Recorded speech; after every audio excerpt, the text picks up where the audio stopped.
Muy buenas noches. Muchísimas gracias por estar y brindarnos este conocimiento. Muchas gracias, Marco, a ustedes por la invitación y a todos los asistentes por tomarse el tiempo para escuchar lo que venimos a conversar el día de hoy, que pues espero de entrada que sea de mucho provecho para todos ustedes y para sus pacientes.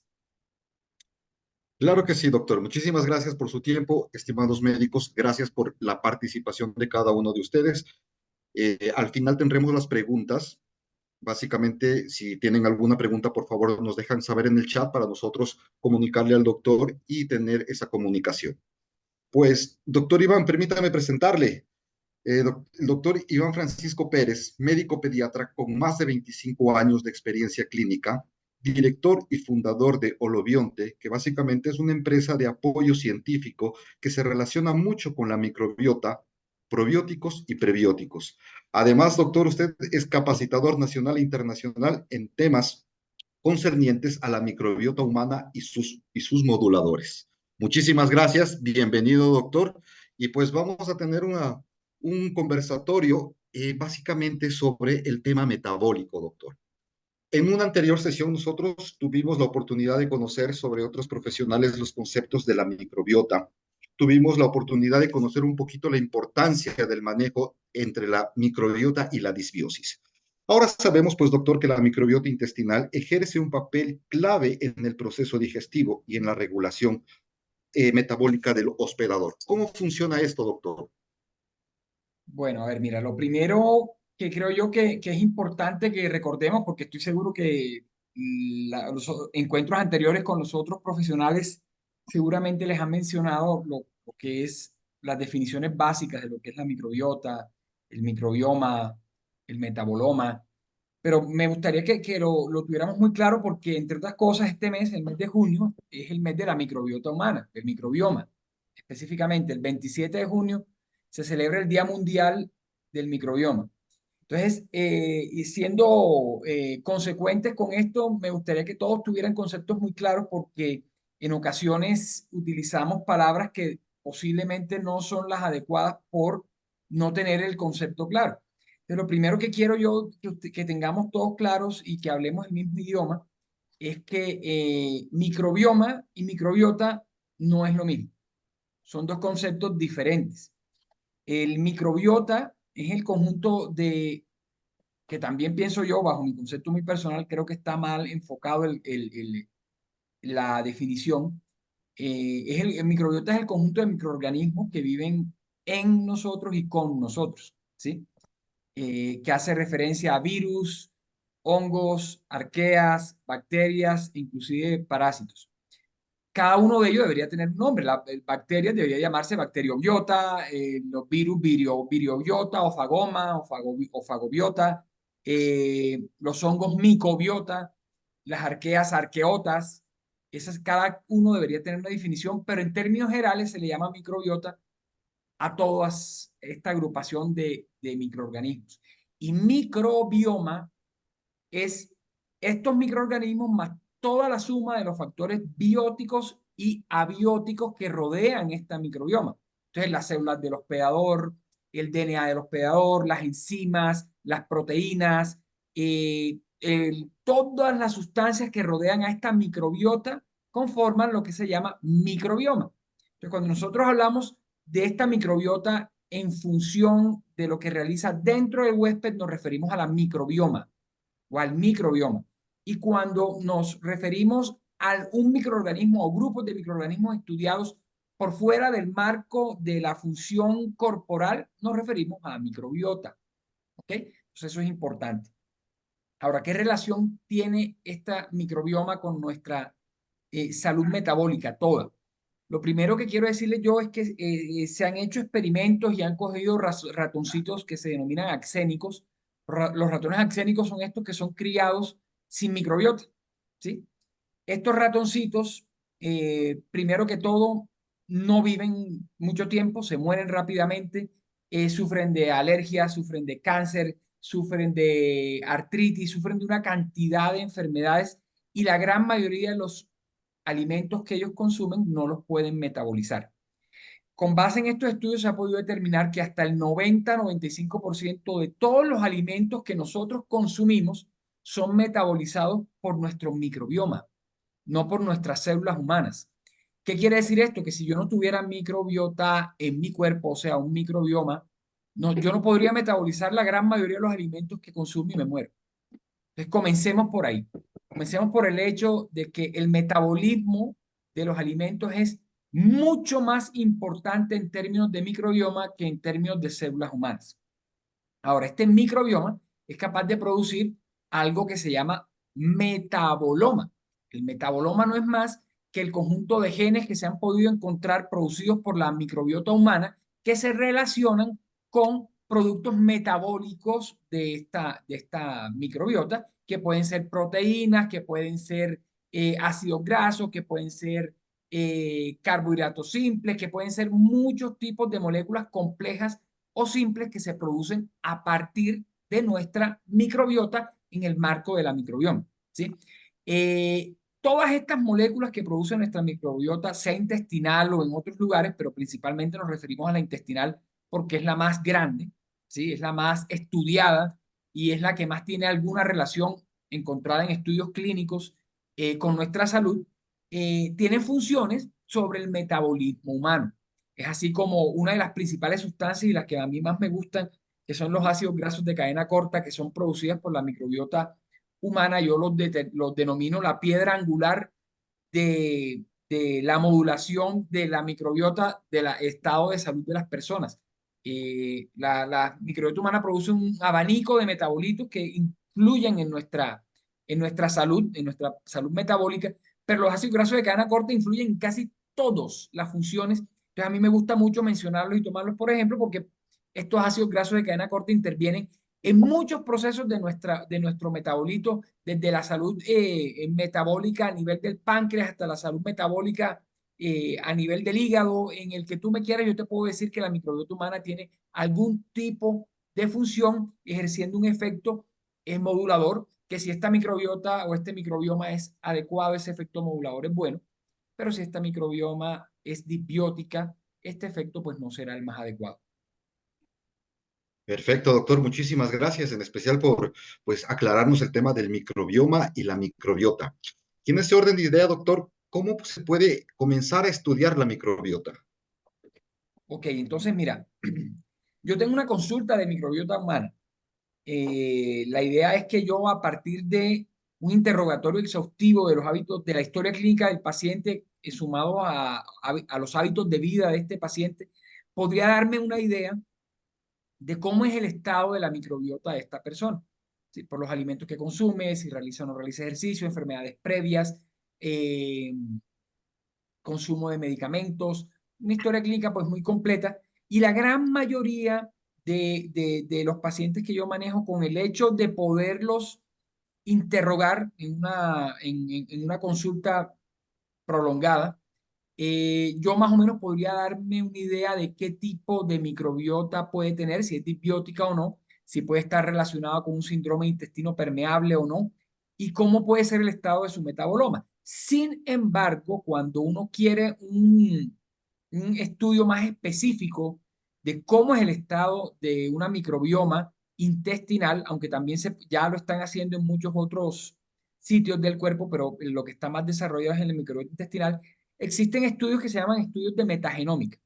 Los estudios de metagenómica no son más que tomar muestras de las deposiciones de los pacientes y hacer un estudio del material genético que se encuentra ahí depositado y compararlo con las bases de datos que existen de todas las bacterias que hay en el mundo que se han podido identificar genéticamente y verificar cuál es la composición del microbioma de ese paciente en esa muestra. Entonces, de hecho, yo trabajo de la mano con una empresa colombiana que es pionera a nivel latinoamericana porque por lo menos en Colombia desarrolló el primer estudio de metagenómica en un kit muy chiquitico que se lo envían a los pacientes a la casa. Ellos ponen ahí su muestra de popó y en 2 meses están recibiendo el resultado de cómo está su microbiota intestinal. Entonces, esos resultados de estos estudios de metagenómica me dicen a mí cuál es la composición de esa microbiota a nivel de géneros y algunas a nivel de especies. Cuando yo recibo ese estudio a nivel de géneros y especies, o sea, que me digan que tiene un Lacticacei bacillus rhamnosus o que tiene una Klebsiella pneumoniae, el primer nombre es el género y el segundo nombre es la especie de esa bacteria. Yo recibo los porcentajes que hay en esa microbiota intestinal de esos pacientes de cada una de esas bacterias y puedo también, sumado a la historia clínica, darme una idea qué le está produciendo la sintomatología a este paciente al cual le hicieron esa muestra de metagenómica e indicarle qué tipo de acciones en sus hábitos de vida debe realizar, cambiar o introducir para cambiar esa microbiota que posiblemente está en un estado disbiótico a un estado eubiótico, aumentando la concentración de ciertas bacterias benéficas y disminuyendo la concentración de ciertas bacterias patógenas. Ahora, sería ideal, y es a lo que queremos llegar, que estas pruebas de metagenómica también incluyan metabolómica. La metabolómica, como les dije anteriormente, es el estudio de los genes que están en esa muestra de los metabolitos que producen las bacterias que están en el intestino. Entonces, si yo llego a tener una descripción de qué bacterias están ahí y que también me digan qué está produciendo, que todavía no lo tenemos, desafortunadamente son estudios muy caros en Estados Unidos y en Europa sí hay estudios de metabolómica en materia fecal. Yo con esos dos esa información, puedo decirle al paciente exactamente cuáles deberían ser sus cambios de vida, de alimentación y qué tipo de probióticos, prebióticos, simbióticos o posbióticos debería consumir. Entonces, así se estudia la microbiota, o con una historia clínica Perfecto. muy completa, ¿sí? O con los estudios de metagenómica o con ambos. Perfecto, doctor. Vemos que el futuro de la microbiota es muy importante para el desarrollo y para el paciente, ¿verdad? Total. Doctor, usted nos mencionaba algo que también nosotros siempre hemos visto que consideramos a la microbiota solamente a nivel intestinal, pero también sabemos que tiene una injerencia importante a nivel hormonal. ¿Cuáles serían las causas de disbiosis y cuál sería el entendimiento para nosotros poder tener un mejor desarrollo con el paciente? Bueno, ahí hay varios puntos. Entonces, primero, la Ujú. relación de las hormonas con el microbioma, causas de disbiosis y la otra parte es, ¿Y cuál sería el entendimiento para juntar todo este problema ok, hormonal que muchos pacientes llegan a tener? total. Bueno, entonces efectivamente, Marco, es muy interesante tu pregunta en el sentido en que el microbioma intestinal tiene mucha relación con las hormonas que nosotros, cuando digo nosotros me refiero a los seres humanos en general, producimos. De hecho, hay un término muy bonito que se llama estroboloma. El estroboloma es un grupo de bacterias del microbioma intestinal que se ha podido determinar que son capaces de metabolizar los estrógenos en las mujeres, ¿sí? Este estroboloma toma sustancias del medio ambiente o del medio en que se encuentra o precursores de estrógenos y puede aumentar la concentración de estrógenos en el cuerpo. Entonces, por ejemplo, una mujer con un estroboloma muy grande puede tener mayor riesgo de tener cáncer de seno que una mujer que tiene un estroboloma muy pequeño o poco desarrollado. ¿Por qué razón? Porque los cánceres de seno, muchos tumores de seno son estrógeno dependientes. Entonces, si yo aumento los niveles de estrógeno de esta mujer con alto riesgo de tener un cáncer, va a tener la posibilidad de que este cáncer aparezca con mayor porcentaje de riesgo, ¿sí? Entonces, por ahí comenzamos viendo cómo el microbioma intestinal es capaz de metabolizar hormonas como por ejemplo los estrógenos, pero también lo hacen con la testosterona.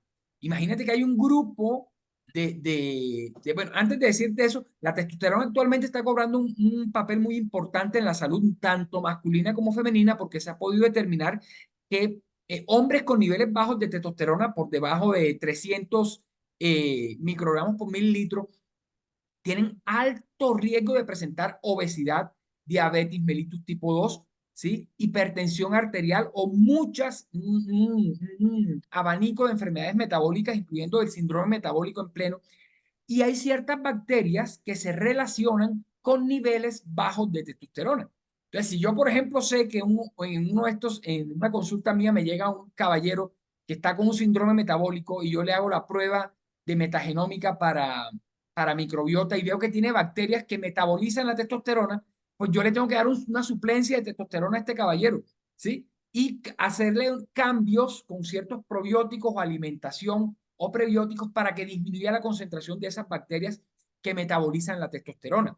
Eso mismo ocurre, por ejemplo, con la insulina. Imagínense ustedes que una sustancia, un medicamento tan antiguo como es la metformina, ¿sí? Que se suponía que ya tenían un mecanismo de acción bastante dilucidado y cierto para ver cómo funciona, pues en estos últimos años se ha descubierto que el principal mecanismo de acción de la metformina para disminuir la glicemia en sangre es aumentar el crecimiento de ciertas bacterias a nivel intestinal que metabolizan la glucosa y aumentan la producción de insulina en el cuerpo.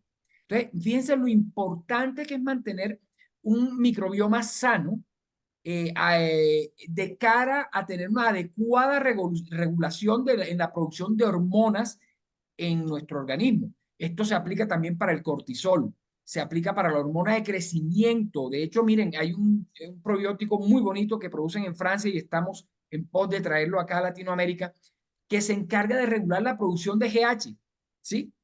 Otro de esa misma empresa se encarga de regular la producción de oxitocina para mejorar el estado de ánimo de las personas, ¿sí? Y otro más, que ese ya está muy pronto, ya va a estar acá en Colombia con la ayuda de Dios, que se encarga de producir una sustancia que mimetiza los efectos de la MSH, que es la hormona estimulante de los melanocitos. Esta hormona tiene un efecto anorexígeno a nivel de núcleos, de ciertos núcleos a nivel de cerebro. Y este probiótico produce una sustancia que se parece a la hormona estimulante de los melanocitos y baja el apetito. Entonces, la pregunta que Marco hace tiene todo que ver porque la relación entre la producción de hormonas y la microbiota intestinal es toda. Ahora, si yo tengo una microbiota disbiótica, un microbioma disbiótico, obviamente la regulación de todas estas hormonas que yo les estoy comentando pues se va a alterar. Se va a alterar y se va a alterar hacia mayor producción o menor producción de acuerdo a la patología que esté relacionada. Entonces yo voy a tener pacientes obesos con disminución de producción de alfa hormona estimulante de los melanocitos, con disminución de la producción de PYY, con disminución de la producción de péptido parecido al glucagón tipo 1, que son hormonas anorexígenas y al estar disminuida, pues el paciente come más y se engorda. Voy a tener aumento en la producción o en la circulación de cortisol, voy a tener aumento en la producción de estrógeno, voy a tener disminución en la producción de testosterona. Entonces, efectivamente, en microbiotas disbióticas van a dar como resultado enfermedades metabólicas o no, porque también afecta y produce otras enfermedades metabólicas que puedan estar relacionadas con alteración en la regulación hormonal en mi cuerpo. ¿Y qué puedo hacer yo para evitar esto? Pues hay muchas cosas que yo puedo hacer. ¿Sí? Lo principal y lo que yo debo comenzar haciendo siempre que yo tengo una microbiota disbiótica, y porque siempre que hay una microbiota disbiótica hay una expresión fenotípica, o sea, hay una enfermedad, hay un síntoma, ¿sí? ¿Qué debo comenzar haciendo frente a microbiotas disbióticas? Pues comenzando a tener hábitos de vida saludables. Es lo primero, mejorar mi alimentación. Y mejorar mi alimentación no es solamente comer poquito o hacer dietas, porque como yo siempre he dicho en todas mis redes y en las charlas que doy y en los cursos que ofrezco, eh, las dietas no funcionan. Si como dieta tenemos, por definición, quitar un grupo de alimentos, eso no va a funcionar, porque la microbiota intestinal se hace más eubiótica o sana entre más diversa es.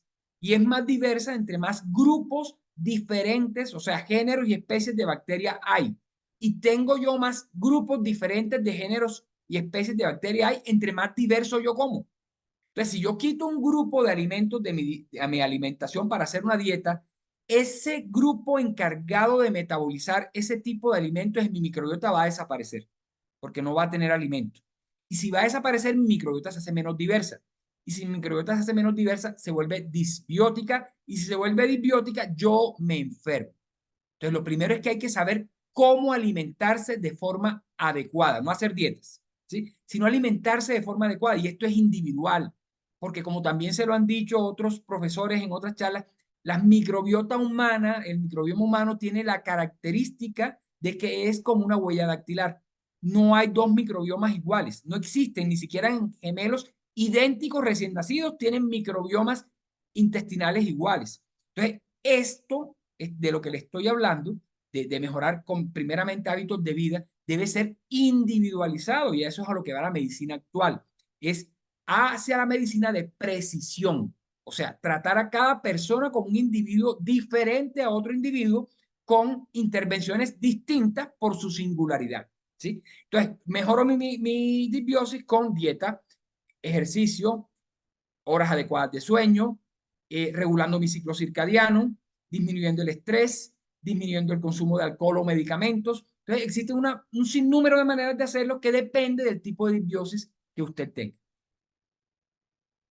Perfecto, doctor. Doctor, también usted nos mencionaba algo muy importante de los términos bióticos para comenzar a entender un poquito el microbioma y la microbiota.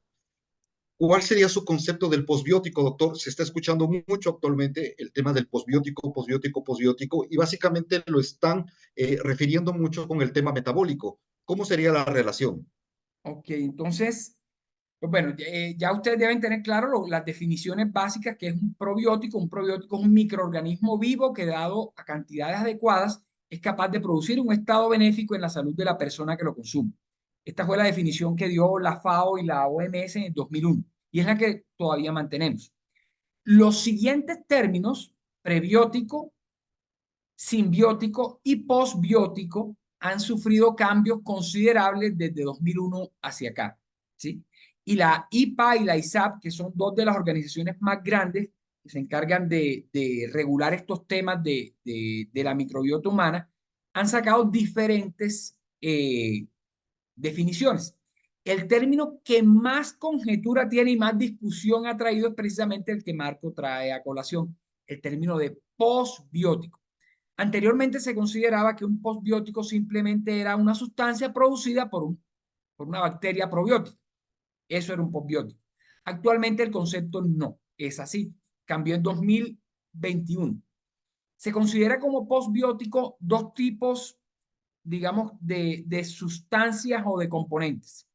Uno, bacterias muertas o bacterias pasteurizadas o bacterias eh, digamos, que están en estado de suspensión, que no tienen actividad. Eso puede ser un posbiótico. Por ejemplo, yo cojo una Escherichia coli que es patógeno y la pasteurizo y si hago estudios que demuestren que esa Escherichia coli pasteurizada me trae un estado benéfico a mi salud, eso es un posbiótico, ¿sí? Por ejemplo, hay una bacteria que es supremamente asociada a estados benéficos en salud, sobre todo a curar pacientes diabéticos y a disminuir peso, que es la Akkermansia mucinífila. Esta Akkermansia mucinífila en Europa y Estados Unidos ya la desarrollaron, pero por ejemplo en Europa la desarrollaron pasteurizada, porque se la han asociado, todavía no es totalmente claro que sea totalmente inocua y la EFSA, que es la entidad europea de seguridad alimentaria, no la ha aprobado viva, entonces la pasteurizaron, la calentaron y le colocaron una de sus proteínas que es la AMUC 1100 y eso es un postbiótico porque tiene una bacteria muerta. ¿Qué otra cosa son posbióticos? Derivados del metabolismo bacteriano o partes o componentes de la bacteria cuando está viva, pero aparte de la bacteria. Entonces, ¿qué es un posbiótico? Una bacteria, un microorganismo muerto que confiere un estado benéfico a la salud, un producto del metabolismo de una bacteria que confiere un estado benéfico a la salud o un segmento o una parte de esa bacteria que confiere un estado benéfico a la salud. Esa es la definición actual de lo que es un postbiótico. ¿Ok? Perfecto, doctor. Muchísimas gracias por eso, porque como le decía, pues existe este término que está pues tomando fuerza y con esa explicación que usted nos da es muy valioso saber. Doctor, ¿y cuál es el papel que juegan? Usted habló justamente de los probióticos y los prebióticos. ¿Cuál es el papel que están jugando actualmente en el tratamiento para la obesidad, el sobrepeso y el síndrome metabólico? Excelente, Marco. Mira, me encanta que me hagas esa pregunta porque pues yo desde hace 13 años vengo hablando de este tema de la microbiota, pero hace más o menos 4 hice la maestría, pero en lo que yo me especializo es en la microbiota y los trastornos metabólicos y el envejecimiento. Eso es lo que más me apasiona a mí del tema de la microbiota. Entonces, te puedo hablar considerablemente del tema, pues intentaré hacerlo lo más cortico posible. La idea es que los probióticos, Doctor, es un abrebocas para todo lo que vamos a ver en ese diplomado. de hecho en el diplomado creo que hay una charla dirigida a eso, ¿no? Hay un módulo completo, doctor. Que voy a dictar yo, sí. Entonces, Sí, les señor. cuento. Los probióticos pueden tener efectos que son efectos generales, que abarcan a todos los probióticos, efectos un poco más específicos que abarcan un grupo pequeño de probióticos y efectos individuales que abarcan un grupo mínimo de probióticos. Entonces, digamos que todos los probióticos, por definición, pueden tener efectos generales que contribuyan a disminuir la masa corporal de las personas a expensa de disminución de grasa, perdón, de masa grasa, sobre todo de tejido adiposo blanco, ¿sí? Que es el dañino. ¿Cómo lo hacen? De diversas maneras, ¿sí? Una es que pueden disminuir la concentración de gram negativos en la luz del intestino. Estos gram negativos ustedes saben que tienen una sustancia en su pared que se llama lipopolisacárido o LPS. Ese lipopolisacárido es capaz de producir una alteración en las proteínas que unen o mantienen unidos a los enterocitos, tanto la sonulina como la claudina o los desmosomas se pueden dañar por el lipopolisacárido y al dañarse estas uniones estrechas, el enterocito se abre y por ahí comienzan a entrar todas las sustancias proinflamatorias que van a llegar a todo nuestro organismo y nos va a inflamar. La obesidad y el sobrepeso es una enfermedad de base inflamatoria, es una enfermedad inflamatoria crónica no transmisible que está asociada siempre a bajo grado de inflamación. Y el síndrome de intestino permeable producido por el lipopolisacárido de estas bacterias gram negativas produce inflamación de bajo grado. Entonces se asocia a obesidad, a sobrepeso, a diabetes mellitus tipo 2 y a cualquier otra enfermedad crónica no transmisible que ya en el diplomado les diré que eso ya no se debe llamar no transmisible porque sí son transmisibles. Eh, entonces, ese es un mecanismo, ¿sí? Los probióticos eventualmente disminuyen la concentración de estas bacterias ricas en lipopolisacáridos y disminuyen la endotoxemia que va a producir inflamación de bajo grado.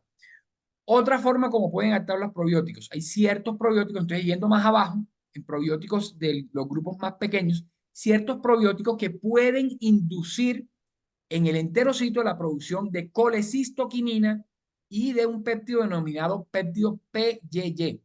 Estas sustancias estimulan al nervio vago directamente en sus terminaciones en el intestino y a través del nervio vago se produce, como les había comentado anteriormente, una estimulación de los núcleos anorexígenos a nivel del sistema nervioso central. Ahí están el núcleo POMC, que es el de núcleo de propiomelanocortina, y otro núcleo más que también que se encarga de disminuir la sensación de hambre. Entonces, estos probióticos, al disminuir la sensación de hambre por estimulación vagal, disminuyen el peso de las personas. Pero también estos probióticos pueden, no solamente por estimulación vagal, sino por estimulación sanguínea, este PYY y este GLP-1, también el péptido parecido al glucagón tipo 1, se aumenta la secreción y por nivel sanguíneo, por vía sanguínea, llega al sistema nervioso central produciendo también una acción anorexígena.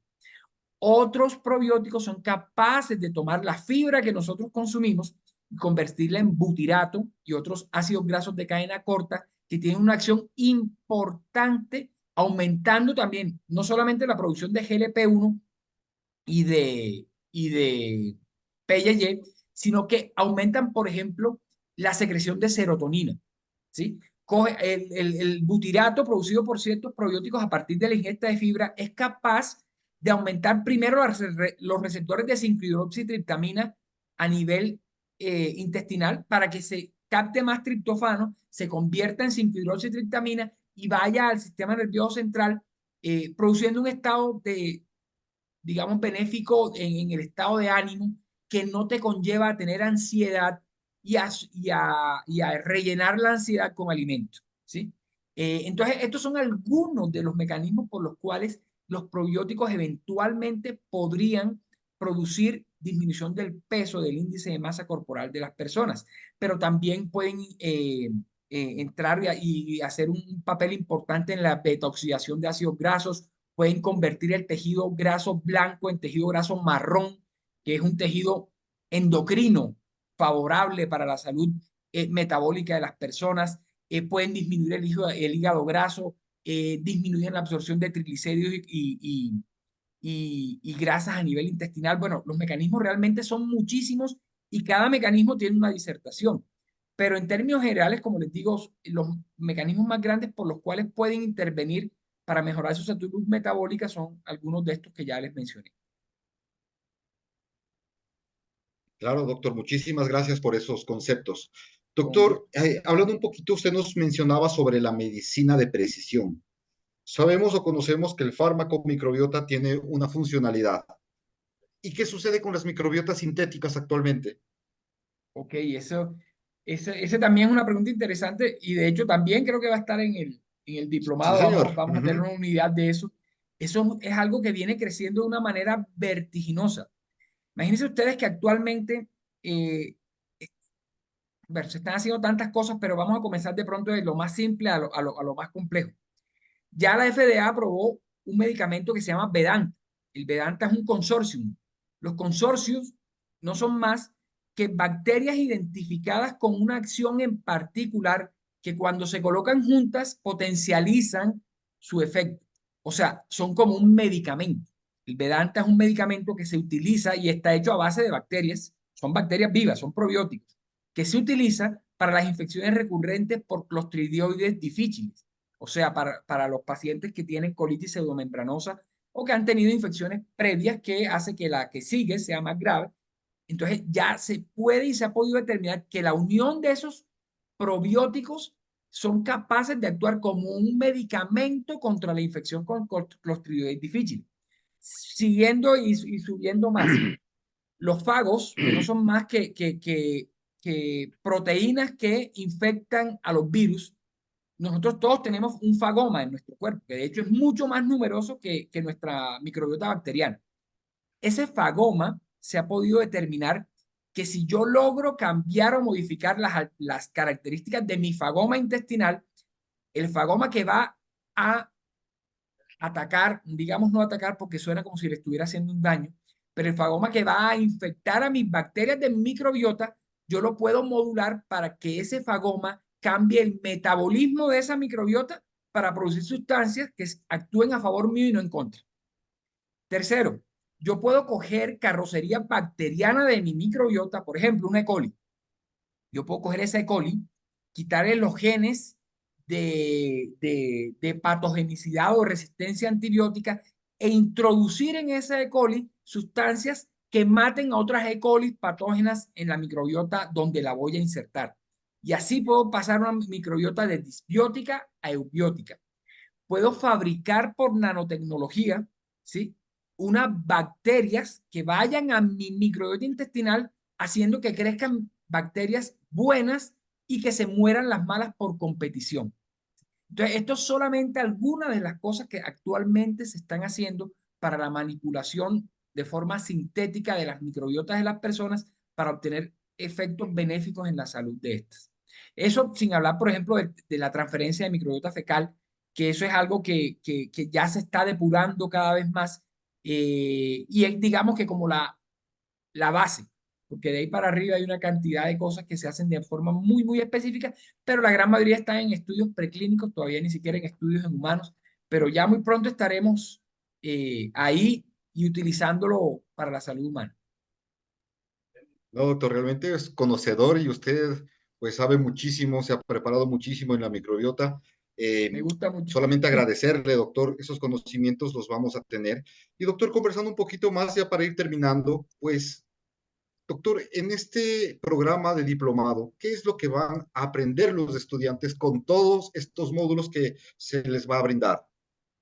Ay, perdón. Sí, mira, la idea del diseño de este diplomado, yo lo diseñé con la esperanza que los médicos y todas las personas relacionadas con el área de salud tuvieran la conciencia de la importancia que tiene el cuidado de la microbiota intestinal para la prevención y el tratamiento de las enfermedades. Ese es como el objetivo macro, pero vamos a ir desde la taxonomía y de la función y cómo funcionan las bacterias en general, tanto las buenas como las patógenas, hasta cómo es la conformación de las diferentes microbiotas y el microbioma en todo el cuerpo, hasta las funciones de cada una de estas bacterias dentro de la misma microbiota, su relación con, sea causal o casual, con la aparición de enfermedades, la posibilidad que yo tengo de que, de entender de que las enfermedades crónicas no transmisibles pueden ser transmisibles a partir del hecho de que mi microbiota yo se la puedo transmitir a otra persona. Y al yo transmitirle mi microbiota a otra persona, le puedo transmitir salud o le puedo transmitir enfermedad. Pasaremos también por cómo modular nuestra microbiota a través de una adecuada alimentación y hábitos de vida saludables, el uso de sustancias moduladoras de la microbiota intestinal para pasar una microbiota de disbiótica a eubiótica, la relación que existe entre esta microbiota intestinal con la principal causa de mortalidad en todo el mundo, que son estas enfermedades crónicas no transmisibles, y lo último, acerca de la microbiota, que son todos estos temas de microbiota sintética y de la posibilidad que tenemos de manipular esta microbiota y convertirla en un jugador importantísimo, si no el principal, que participe en la adecuada salud de todas las personas. Entonces, realmente, eh, como les digo, lo principal es que ustedes conozcan gran importancia que tiene la microbiota humana en la salud de las personas, que en Europa, Asia y Estados Unidos ya lo tienen muy claro y nos llevan un camino recorrido bastante importante, pero que si no estamos preparados para esto, cuando ya ese camino que han recorrido los europeos, los asiáticos y los gringos llegue acá, que no va a tardar mucho, no nos coja con los calzones abajo, como dicen por ahí, totalmente ignorantes del tema, sino que nosotros sepamos y ya estemos implementando estrategias para mejorar la salud de nuestros pacientes, que a la final es lo que todos buscamos. Que con estas herramientas que les vamos a brindar a través de este diplomado, ustedes mejoren la salud de sus pacientes de una forma efectiva, traten a sus pacientes de forma individualizada, comiencen a practicar ya una medicina de precisión y que los pacientes vean los resultados óptimos y confíen en ustedes ciegamente y les traigan muchos pacientes más. Eso es realmente lo que buscamos. Perfecto. Muchísimas gracias por esas palabras, doctor. Con todo Doctor, gusto. sabiendo y hablamos hace un momentito, pues sí, con esta pregunta terminamos, que el estudio de la microbiota es el futuro. ¿Cuáles serían las aplicaciones en el día a día para el profesional de la salud que sea una herramienta terapéutica para tratar al paciente? Ok, mira, yo le puedo poner un reto a cualquiera que me diga un sistema del cuerpo y yo le digo cómo actúa la microbiota ahí, o produciendo enfermedad o produciendo salud. No hay un sistema fisiológico humano que no esté intervenido por la acción de la microbiota, tanto de manera positiva como de manera negativa, dependiendo si esta es disbiótica o no lo es. De hecho, el término de disbiosis ya se está dejando atrás y estamos hablando más bien de microbiotas resilientes. Se llaman microbiotas resilientes porque son aquellas microbiotas que son capaces de adaptarse al estrés impuesto por el hospedador y de poder salir victoriosas a pesar de ese estrés, llevando un estado benéfico de salud a las personas. Entonces, todos los órganos de nuestro cuerpo, por ahí dicen que la microbiota es el nuevo órgano, no es nuevo, porque convive con nosotros desde la creación, entonces no es algo nuevo, es algo que está de toda la vida, pero sí es el órgano más transversal de todos los órganos que están en nuestro cuerpo. Decían que era la tiroides. No, es el microbioma, el microbioma intestinal sobre todo, pero todo el microbioma de nuestro cuerpo. ¿Qué podemos hacer nosotros? Entonces, debemos primero saber hacer un adecuado diagnóstico de cuando un paciente tiene una disbiosis intestinal o no, qué tipo de disbiosis intestinal tiene, qué la está causando, qué enfermedad está relacionando esa disbiosis o esa no resiliencia de esa microbiota con la enfermedad e intervenirlo de forma adecuada. Saber qué cambios de hábitos de vida debo hacer en cuanto a alimentación, ejercicio, sueño, ciclo circadiano y tener en cuenta una herramienta poderosa con la que contamos, que son el uso de los moduladores de la microbiota humana, como los probióticos, los prebióticos, los simbióticos y los postbióticos. Por esa razón, como una herramienta poderosa para poder tener resultados efectivos en el tratamiento de microbiotas no resilientes, debemos conocerlos. Debemos conocer cuáles sirven, cuáles no, a qué concentraciones, cuáles son los mejores, para que no nos dejemos meter el dedo en la boca, porque ahora mismo todo el mundo te ofrece probióticos, prebióticos, simbióticos, pero deben saber cuáles sirven, para qué sirven, a qué concentraciones, para qué enfermedades y en qué pacientes sí y en qué pacientes no. Perfecto, doctor. Muchísimas gracias. Con todo gusto. Realmente, como la Unipaes, queremos comenzar a brindar este tipo de información y este diplomado, gracias a usted, ha sido creado justamente para que pues, el médico y el profesional de la salud tenga mayor herramienta terapéutica al tratar. Como usted dice, pues todos los sistemas básicamente tienen una funcionalidad diferente, pero al mismo tiempo se unen por la microbiota, por el microbioma y por todo lo que se espera para el futuro. Estimados doctores, muchísimas gracias. No sé si tienen alguna pregunta por el chat, Helbert. Listo, estaremos pendientes. Pues tendremos todos los posts de este diplomado para su información, con toda la malla curricular para que si tienen alguna duda podrían de alguna manera pues contactarse con nosotros para nosotros pues tener esa información o esa retroalimentación. Doctor Pérez, no me queda más que agradecerle muchísimo. Ese conocimiento es espectacular y pues nos veremos muy pronto ya en clases con el tema. Siga, doctor. No, con todo gusto, Marco. Tú sabes que yo siempre a la disposición de ustedes y espero pues que lo que hayamos podido conversar el día de hoy sea de utilidad para todos ustedes y para sus pacientes. Perfecto, doctor. Muchísimas gracias. Una buena Feliz y noche. bendecida noche. Bendecida noche. Gracias a todos los participantes. Hasta Que luego. descansen. Chao.